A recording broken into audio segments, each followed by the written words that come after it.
The students from the class this semester are going to share one of their ideas. So 4 ideas, each of them have an individual idea. Share some of the ideas that they've thought up and worked on this last semester about that topic, how media can impact culture in a positive way. After the presentations, after the 4 of them, they may have time for a few questions. In fact, they almost certainly will have time for a few questions. But just by way of preface and introduction, the point of what they've been learning and talking about and doing, it really makes them heroes to stand up in front of you today and present some of their ideas, because it really is taking a completely different look at what it means to impact culture, different from what you may typically learn in an education course. So we have 4 heroes who are willing to put themselves on the line, talking about something that is completely new to them, or was completely new to them not too long ago. So they deserve our congratulations and our thanks for being willing to step out there like this. And I'm sure they're going to do great in the presentation and also great in the questions. Mike Johnson's been my co-teacher this semester, and do you have anything else in preface you want to say, Mike, before we get started? Well, just this is actually, to further clarify, this is the second half, kind of a second part of the course.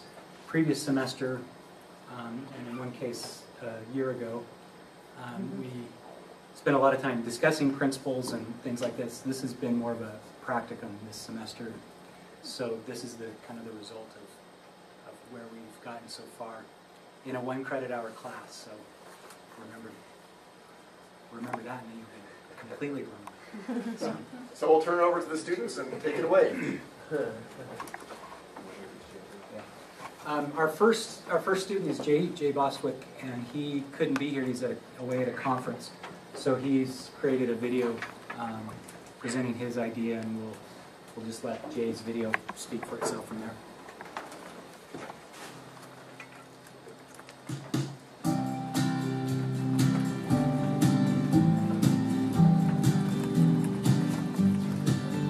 When it comes to learning and engaging with new cultures, people come into the experience with all kinds of expectations. Really, they're looking to have an adventure. They want to meet people. They want to eat exotic foods and see amazing places. Whatever the specific expectations are, though, the excitement that a person has going into an experience like this is tangible. They just cannot wait to get out and start experiencing the world. Once they get into things, though, really start engaging with a new community, really engaging with new ways of life, usually things turn out differently than what they had expected. Maybe they weren't able to adapt as easily as they thought they would be. Maybe they don't impact the world in the ways they thought they would be able to. They're not learning the things that they hoped they'd learn. And when it's all over, a lot of times people feel unfulfilled. They feel drained. They feel like failures. Meanwhile, everyone they see at home keeps asking them, "How was your trip?" And this person that was supposed to have this amazing experience abroad honestly doesn't know what to say. Now, does this mean that their experience was a waste of time? That they should have just stayed home? We kind of have this shared narrative that travel should be this great adventurous journey.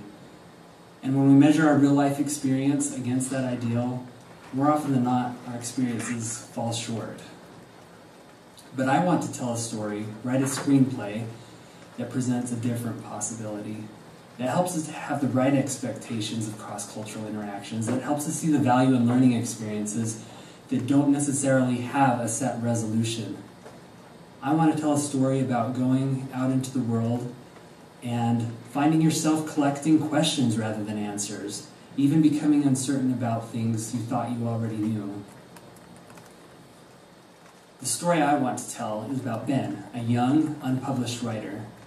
More than anything else, what Ben needs is a great story to tell. Ben's family doesn't really support his decision to be a writer, and if he could just get published, then he can show them that he's not wasting his life, that he really can make it as a writer.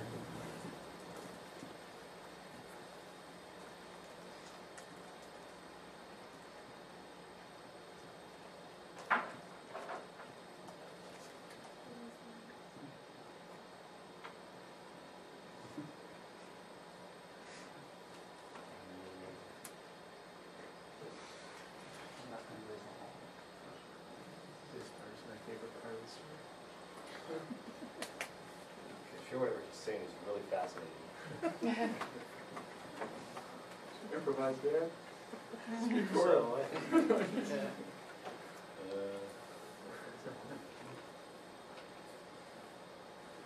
He's talking about later. And it's so abstract that you can't hear it. I honestly don't want to later presentation. You guys were just worrying at it. I can give a very brief summary of it. So this young man goes out on this journey, and he follows his uncle, who has written home about all these amazing adventures he has, and he kind of goes on this hunt for his uncle. He eventually finds him. Before long, Ben has to come home without having Nice segue. He never It's at finds this him. point, after everything has fallen apart, as he's having to face, as a failed writer, his family, his professor, as he's having to move back in with his parents and rely on them for support because he's broke, it's at this point that he begins to see new possibilities for his life. And ultimately, he is able to write a story based on his experiences abroad, a story that is unlike anything he'd imagined writing before. Ben's story demonstrates a more realistic view of cultural experiences, where clarity doesn't come immediately, where learning is triggered not by having answers, but by first running out of answers. We need to expect for ourselves and for those we design for that transformative learning is going to be demanding. Our capabilities will be strained, our resources are going to run out, our deepest beliefs are going to be contradicted even. But if we try to protect against these uncomfortable situations, we make it impossible to even recognize great learning opportunities, let alone create them. Ben's story helps us to expect the right things, to expect feelings of ambiguity and uncertainty when learning from other cultures. With these expectations, we're better prepared to have our lives changed in powerful ways as we go out to learn about the world. My name is Jay Bostwick. Thank you for your time.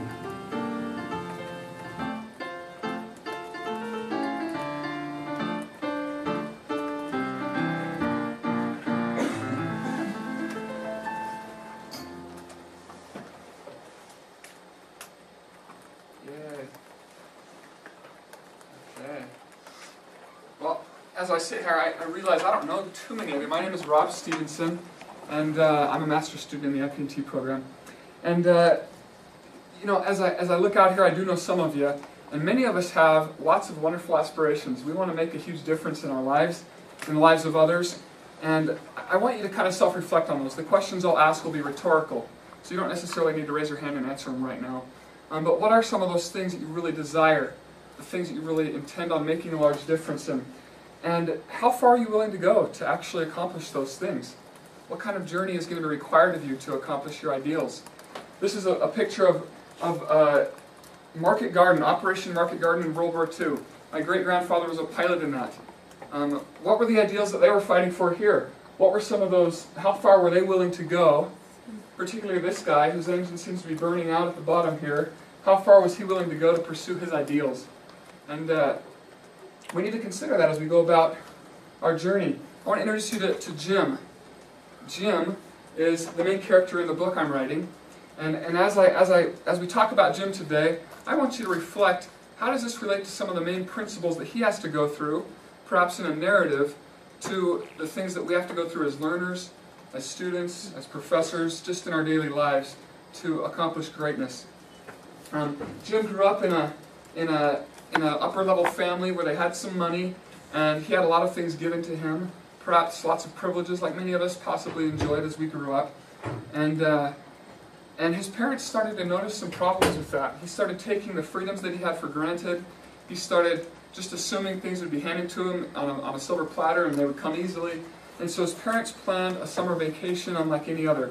They planned to visit a nation where those freedoms weren't currently enjoyed, and just to expose him and their family to some of the other side of those things, just to instill some gratitude in him.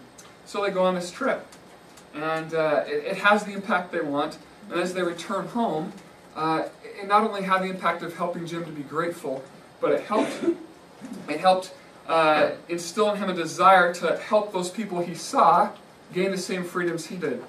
So over the next few months, he pursues all sorts of different ideas of how he can make this happen for those people that he saw that were being oppressed by their government and by their social stratification where they visited.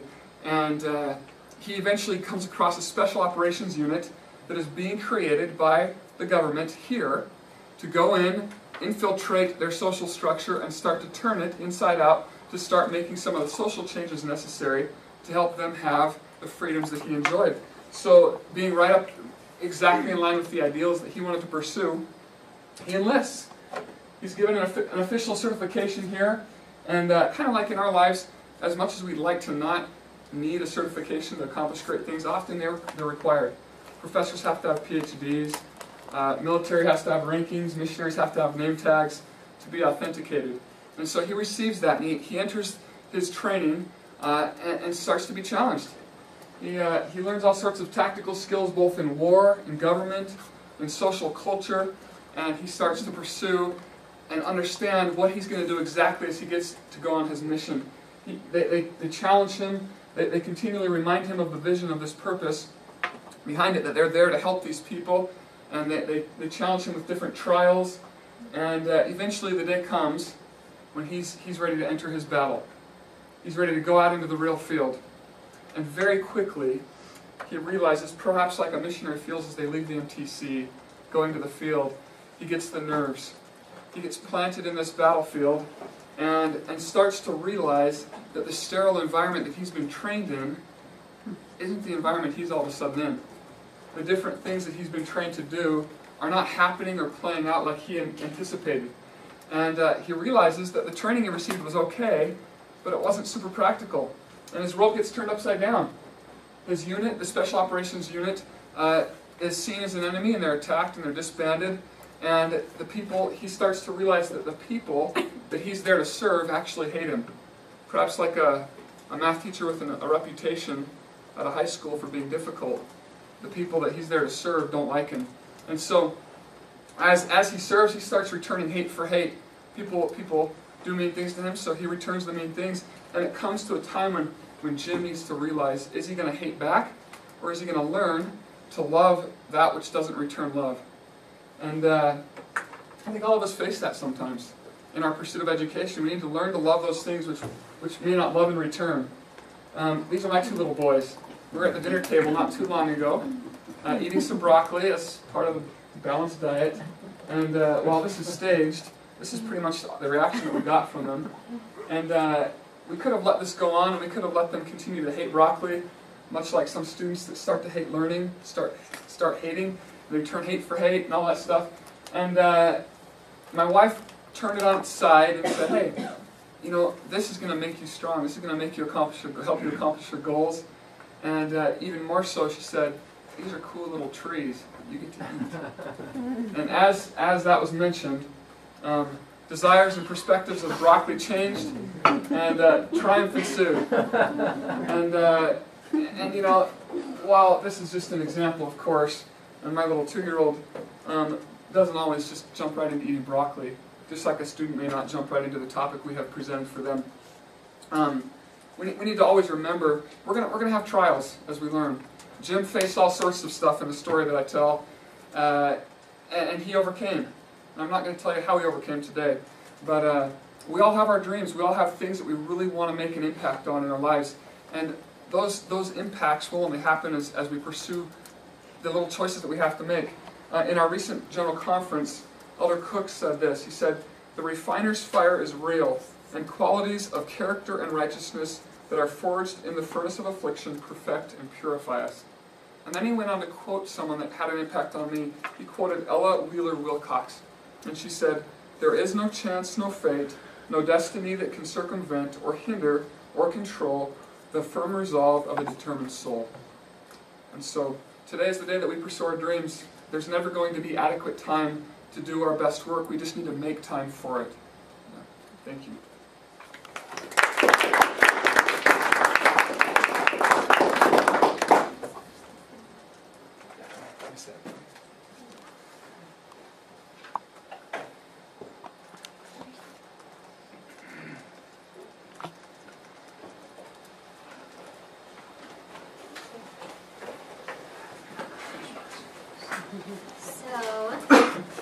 allow me to introduce you to Kira, who just happens to be the princess of the far-off kingdom of Farafel. This is her story, in which she learns two very important things. First, that with knowledge comes great responsibility, and that strength is discovered only when it is tested. For it is Kira who holds a secret upon which the fate of the entire kingdom will come to rest. So, all was good and all was well in the far-off kingdom of Farafel.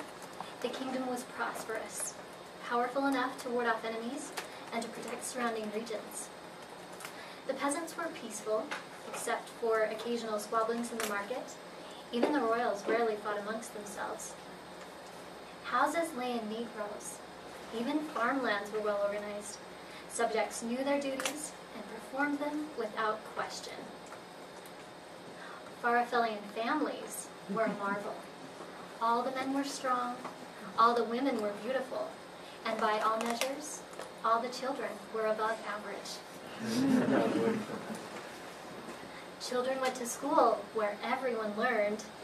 Youth became first successful apprentices and then successful merchants.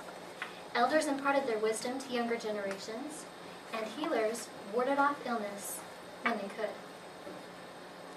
Because long ago, the decision had been made to distribute healing visits with absolute precision, so as to promote equity and fairness among the citizens of Farafel.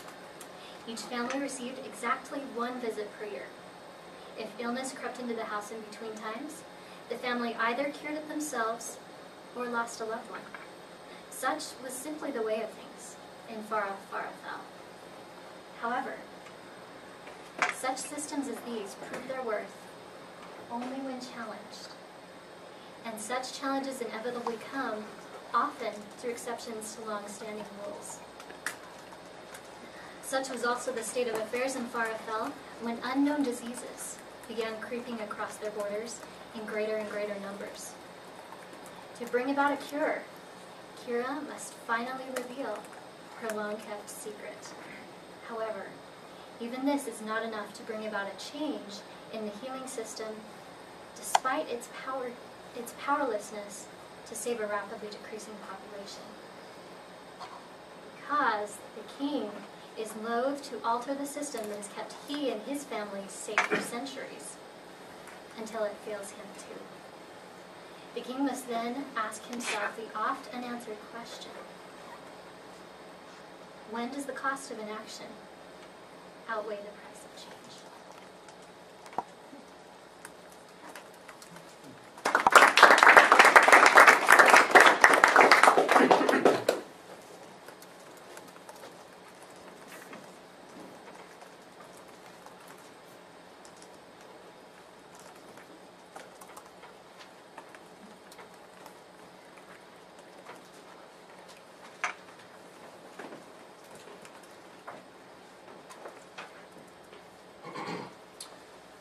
So, the story I want to tell you, it's about something that I think all of us can relate to. See, what do you think would happen if a pessimist is given the ability to make people happy by granting them one wish? Anyone's wish, he can grant them one wish, the thing they desire most. Any wish, anyone's wish, except his own wish. So, to illustrate some of the things I'm going to talk about in this particular proposal, I want to share with you some scriptures that I meshed together. The Lord said, "In the day I created them, gave I unto man their agency, to act for themselves and not be acted upon. Therefore they became free to choose, and they are, that they might have joy." Let me introduce you to someone. This is Isaac. Now, we all know Isaac. Not that Isaac, this Isaac. Isaac is our brother. Maybe he's our father, maybe even our mother or sister, our friend, our neighbor, our child, maybe even us. You see, Isaac is an archetype. And let me tell you a little bit about Isaac. He's never happy with what he has or what he's doing. He's always waiting for something to happen to make him happy. But will it ever really make him happy? A good question. True that. So, it's not that Isaac's always unhappy, because he is happy from time to time, but his life isn't filled with joy the way that it should be. So, for instance, Isaac hates his apartment because it's old and kind of grody, and he hates the sink because it has 2 faucets. So you can never get the temperature right. It's either too hot or too cold, and you're doing this motion trying to get your hands washed. And it just drives him nuts. But he doesn't choose to focus on the fact that he has this beautiful view out his window. There's all these neat buildings that he can see, and he has this beautiful view of the ocean, and he lives close enough to work that he can walk there every day. And speaking of work, he kind of hates his job too, because it's boring, it's the same thing every day, and it's not very glamorous. And he doesn't make quite as much money as some of his friends do. But again, he doesn't focus on the fact that his job is really stable. He's had it for several years, his company is growing that he's working for, so the likelihood that he's still going to be around in 5 years is pretty good. So, the thing is that he keeps waiting for something to act upon him to make him happy, instead of acting for himself. This all changes one day when he meets, well, I should say, choosing to look for the good in life and ignoring the bad. That's what he really should be doing. Choosing to look for the good in life and ignoring the bad. So Isaac's life kind of changes one day when he meets Josephine. Now I know what you're all thinking, and it's wrong. That's not what I'm talking about here. No, Josephine, she's the kind of person who's always happy. She's got a perma-smile on her face. And you can't help but be a little happier when you're around Josie. Now, we've all met people like this before, and they kind of brighten your day. Unless you're having one of those days where it's just been a rotten, miserable day, and you just want to be miserable. And then you get around this person, and they try to cheer you up, and it just makes you even more angry and frustrated, and they become angry and frustrated, and it's just a bad situation for everyone. That's exactly what happened when Isaac met Josie. She did her best to try to cheer him up, and all it did was make him more upset. And frankly, Josie didn't like that too much, because Josie likes to be happy. So she exercised a special power that she had, and she cursed him. She cursed him with the ability to grant other people's wishes, the thing that they desire most at that moment, but that will also be a detriment to himself by granting that wish. So for instance, Isaac's best friend at work has been seeking to get this promotion for a year. That's the thing he wants most right now. And Isaac could use his power to grant that wish. And his friend would get that promotion at work. Unfortunately, that's the same promotion that Isaac wants. So if Isaac grants that wish, he's not going to get that promotion. Now, how is that going to work out? I don't know. What should Isaac do in this kind of a situation? Well, I'll tell you what, things get even more complicated when his ex-girlfriend comes back into the picture after 2 years. The girl that he wished he could have married. And now he has the ability to make her happy, he believes. To give her whatever she wants. But to his own detriment each time. So is that really going to make him happy? What should Isaac do? I ask, what would you do? Because we're all Isaac. Or we're an example to an Isaac. So what would we do? Whatever it is, I suggest we just do it. Yes.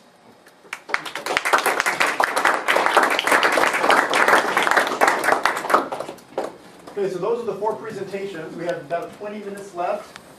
You can ask the students questions about the content of their ideas, what the point of those ideas were, how it relates to anything that would be related to this degree program, or anything else perhaps you learned in the course that you just might be interested in hearing about. So please feel free to, I'll have all 3 of you stand up. Stand up. Stand in front of everybody so they can all see you. And ask away. Or we can all just stand here awkwardly. Yes. So I noticed a piece of each presentation, although, you know, maybe with the J's it was, you know, the audio-visual thing. But with each presentation there's intentionally something missing, a piece of it that you don't get, and so I was just wondering, like, so, you know, why that choice, why that focusing on these narratives with incomplete narratives? Because you had to come see the movie, man. That actually is part of it. Is this? We want to engage you. We want you to start asking questions, but we don't want to give you the answers just yet. Well, part of what we learned in this class was about pitching, and so this was actually an exercise in pitching for us, so how we would pitch the idea to someone so that they kind of latch onto it so much that they're like, okay, I can't go on without having this idea in my life anymore. I just have to, anyway, and getting people to engage with it. They can start answering questions themselves and take some ownership in it too. Jake? So how are these presentations that you presented products of what you've learned so far about media and cultural change? It's the idea more behind them. The presentations themselves are just kind of the interface to get them out there, but the ideas behind them are the power of media in any facet to instill change in societies or subcultures in societies, and so it's the ideas behind them, some of the main principles we addressed in them would be my response, I guess. I kind of alluded to it a little bit in my presentation. My main character is someone that most people are supposed to be able to relate to, either as being themselves or as being someone they know. And seeing his transformative experience, the thing about the gift that he gets, really it's a gift that we all have. We all have the ability to try to do things to make other people happy.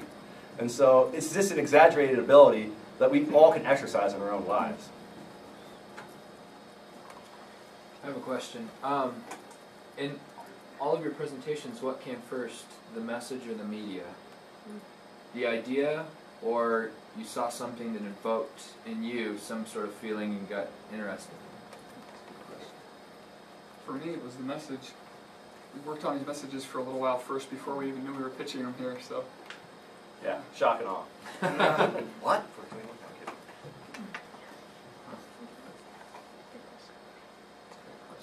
Other question? Oh, Andy? So, what does this have to do with instructional design? All three of you. Okay. So in this case, we're designing a change of culture, and we're doing it in a little subtle way. And so it's not the traditional sense of instructional design where here's a course, and you're going to do this thing and have these outcomes. But we do have an outcome that we're hoping for. We're hoping that people will change their attitudes and change their beliefs. And we're using story to get these principles about how you can act in a certain way in order to change, to be a different person or a better person. In my case, to find happiness in the things around you in life instead of looking at the negative. And so we're still having some content. We still have an outcome. It's just sugar-coated, I guess, if you will, with a fun story that gets people more engaged. Oh, yeah, it's kind of a different way of thinking about designing instruction, because we still are hoping for something to happen at the end. Again, it's just, the medium is really different with, again, that goal that they'll bite into it because it's appealing, but then they'll take something with them after the experience. My answer to your question is layers. No, in honesty, for me it was, this class has been I'm not dissing either the professors. It's not like an amazingly outlined class. We don't know exactly what we're going to learn in class today. It's an experience, and it's messy, and we're making tons of mistakes with each other. We've gotten pretty comfortable with around each other because of that, and it's kind of the learning experience, and it's not the typical tidy, sterile classroom experience. So what's more important as you were making up your pitches? What was your goal in terms of intellectual appeal versus emotional appeal? What were you trying to do to us in framing your pitches and in designing your pitches for us? Well, for me, it was mostly emotional, because the principles I was endorsing aren't like these, they are change the world in principles, but they're not these principles that are totally unknown to us. Oftentimes, they're just things that we need to be reminded of. So I was trying to get across an emotional appeal so that we could remember these things and say, oh yeah, I remember people like that, or I've been like that myself at times, and yeah, I do need to do those things. So it was mostly emotional for me, and just reminding of these intellectual things we probably already know. I would say the same. It's more an emotional appeal, which is kind of the strong suit of this way of designing. It's appealing to the heart almost before you appeal to the mind. I mean, it's kind of this, you need to do both, but it's kind of reaching out to people's emotions and how they feel and who they are, instead of just trying to reach the mind and have them think in a certain way.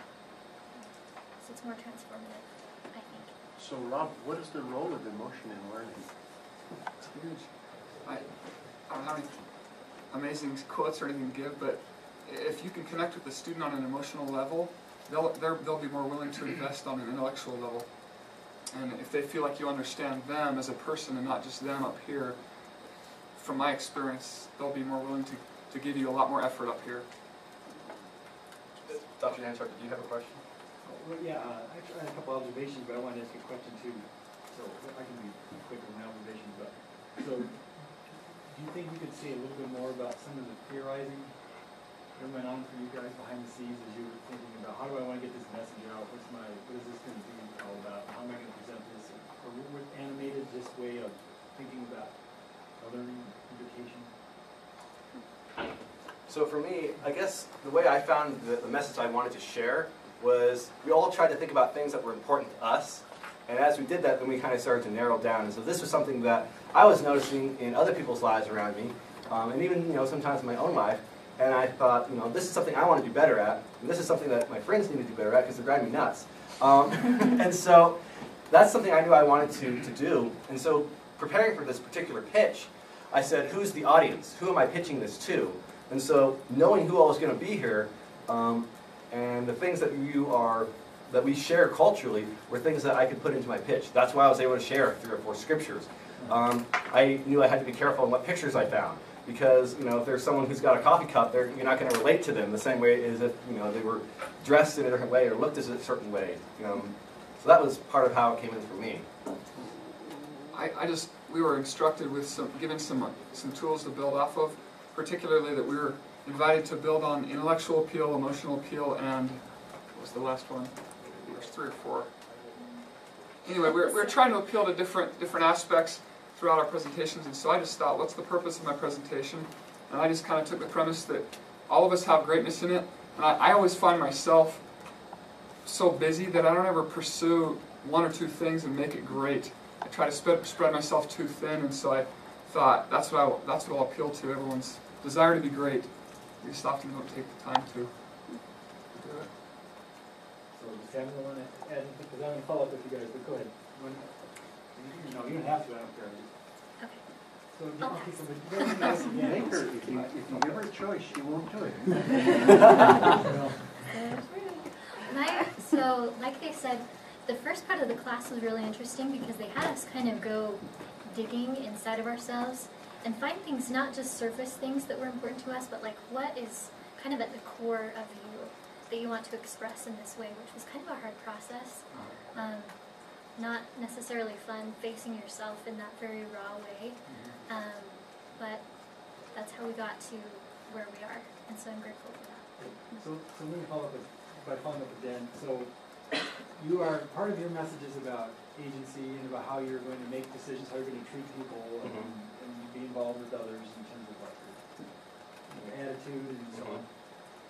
So was there some, part of what I'm asking, was there some body of theoretical work somewhere that assumed that learners were agents? If you're trying to convince people they're agents, they need to be engaging in the world a certain way. Was it theorizing that already was consistent with that you could bring to bear as you thought, well, not the content, but like the process, why you put pieces together and order things the way you did and emphasize certain things. You know what I'm saying? Yeah, so basically, I knew you were going to love mine if you were here. So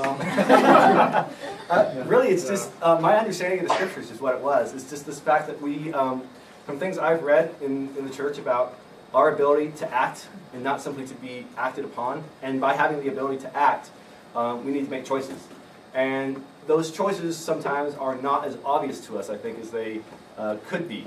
And so we're making choices all the time and don't realize it. So in this case, my character was making choices to see the bad. And he didn't really realize he was making those choices, but that's exactly what he was doing. And so bringing that concept to mind that, hey, this is what you're doing, and you can make choices, you can make these same choices, but make a different choice at that juncture, can have a totally different effect on your life. So kind of like the process by creating you to create this and the product, the message itself was kind of the same thing for you, right? Which is kind of like, yeah. It seems like one of the things you were doing is trying to confront your learner with something that they hadn't really been confronted with exactly before. Right? It's thought-provoking, that draws them in, and that invites them to think about this in a new way that then they can themselves inquire into, right? Right. Because you're not telling them what they're supposed to, you're not telling them the learning outcome here. Right. They're going to figure that out, right? Exactly. So it's like, you're not finishing the instructions for them, you're not giving them a grade, you're trying to help them engage in some process of exploration, self-exploration, and it can be very enriching. So, Right. it'd be nice if there was learning theories that help support the doing of that. Yeah. No, that Okay, makes that's sense. fine. That's all. Yeah, I just finished. We're working on that. Me? Yeah. Okay, I'm really curious. I have this continuing question about the difference between sales and education, teaching. And pitches seems to be a very sales-oriented word. So can you explain that and how pitching is the same or different from actually teaching? Well, you're the teachers, right? We got to sell you guys first. Also, when you're selling something, you're trying to educate someone with your product, and you may go about it slightly differently, but it's all education. You're just trying to inform them about your product and hopefully not embellishing too much. And it's just a form of education in my mind. Don't you have to be heartless to be a salesperson? Only if you get a product. How this is being filmed, I wouldn't be careful. Tell a politician. Ask a politician.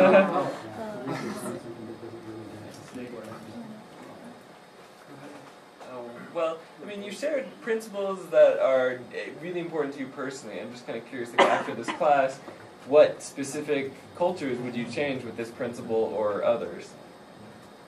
Well, this is something that when I was coming up with these ideas, I love movies, as most of you probably know, so it's always been my dream to write a feature film, and I kind of thought of it as saying, if this is something I could actually put out there in the theaters, that would be my audience, this, the world, I guess, but specifically, American theater goers. This is a message that I thought could really get out to a lot of people, and so that was kind of my hope, was that even though we pitched today to this small LDS audience, just kind of reach the world. For mine, I mean, I plan. I don't know if I'll ever write this entire book or not. I hope I'll do it someday. But we all have greatness, and it's the little choices we make constantly that lead to that greatness. I'm a huge basketball fan. Jimmer became great not because he's a gifted athlete. It's because he put in the work, he put in the time, he made all the little choices leading up to it that made him really good. And so, I mean, all of us can do that in our own sphere of influence. And I hope that we recognize that we're all blessed with different abilities and we can be great in those things we choose to be. For me, what I found as I was digging through the inner compartments of myself is that education is really my big thing, and that's the one thing that I would change. Like, if I were granted a wish, that would be it. To change our system so that it treats children as humans and not, less like robots. But again, it's one thing to come out and say that, and people are like, whoa, and it's another to tell a story and use a metaphor, which in my case was their healthcare system, and show, like, these are the effects that this has on a society. If you're okay with that, that's fine, and if you're not, then join us in this cause, and let's try and do something about it. So, those are my thoughts. Just a quick question. So you talked a lot about the intellectual side of things, the emotional side of things. Did you find that when you really tried to get an emotional message out, something that you really truly believed in, did you find it difficult to add intellectual backing to it or add that information in, or did that get lost, or was that no problem at all? Does that make sense? I think so. To me, they're really intertwined. And so, because the emotion I have is because this is a true principle, and if we live it, we're going to be happier. So, I mean, there wasn't, in this terms of intellectual, I mean, it's pretty straightforward to me, I guess. So it wasn't, they were tied together. Well, and interestingly, most of what we studied were things like narrative and film and what was it? Myth, structure. Mythology. So kind of those kinds of things instead of more the learning theory so we were more learning how do I craft this to do what I want it to do instead of, I don't know.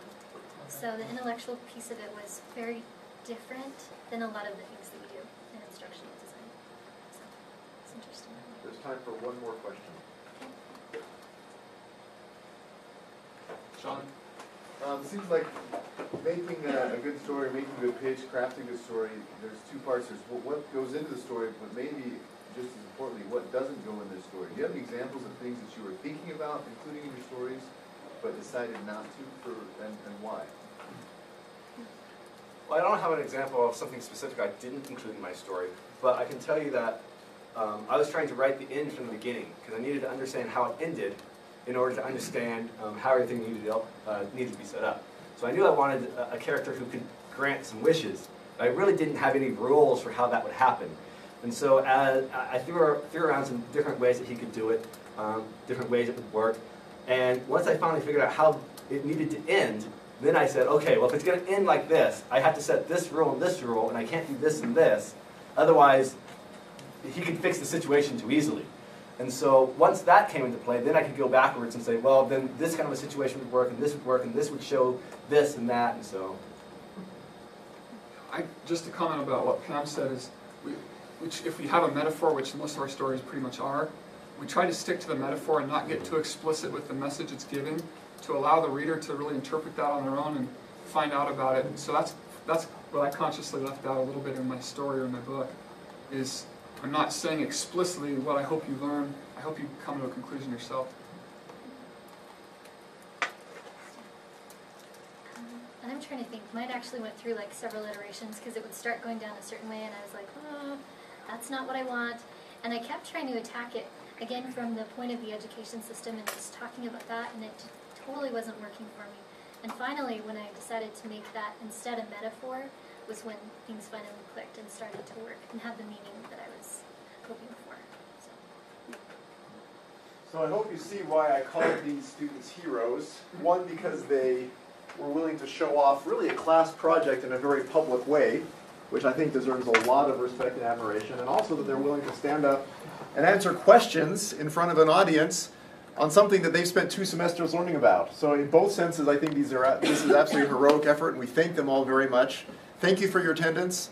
Hope this is interesting in multiple ways, but hope that there's at least something that you found interesting and insightful, and that you take away and incorporate somehow into the learning patterns, learning theories, and ideals that you think are most interesting. One more round of applause for the students, and then seminar dismissed.